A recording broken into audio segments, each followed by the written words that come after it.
உண்மையிலே நீங்கள் அந்த படம் பார்க்கும்போது இதில் வந்து நீங்கள் லவ்ன்றதெல்லாம் வந்து நீங்கள் லவ்னே எடுத்துக்க முடியாது. உதாரணத்துக்கு அவள் வந்து ஃபின்னு ஒரு பையன் கூட தான் வந்து ரிலேஷன்ஷிப்பில் இருப்பாள். அவங்க அம்மாவுக்கும் தெரியும். ஆனால் அவங்க அம்மா வந்து திரும்ப திரும்ப சொல்லுவா, இது வந்து எனக்கு இன்னும் சரியாக படலை, நீ கொஞ்சம் யோசின்னுட்டு தான் இந்த டாஸ்க்லாம் கொடுக்குறான்னு வச்சுக்கோங்க. பட் அந்த லவ் நம்ம எப்பயுமே வந்து நம்ம வந்து ஒரு செலக்ட் பண்ணிட்டோன்னா அது சரியில்லைன்னு சொல்கிறதுக்கு நமக்கு ரொம்ப அசிங்கமாக இருக்கும். நிறைய சப்பக்கட்டு கட்டி அதை வச்சுக்கும். இந்த படத்தில் வந்து பார்த்தீங்கன்னா ஃபஸ்ட் எடுத்துமே ஃபின்னு ரொம்ப நல்லவன், அவன் பார்த்துக்குவான், அவங்ககிட்ட எல்லாம் பேசலாம்னு தான் சொல்லும் அந்த பொண்ணு.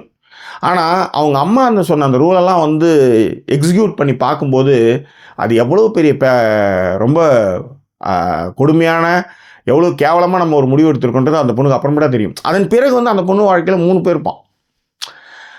இங்கே ஆட்கள் பிரச்சனையே இல்லை, ஆனால் யாரை தேர்ந்தெடுக்கிறீங்கன்றது தான் ரொம்ப ரொம்ப முக்கியமான விஷயம். பெருமைக்கு எருமை மேய்ச்சிட்டு இதுதான் சிறந்ததுன்னு சொல்ல முடியாது இல்லையா?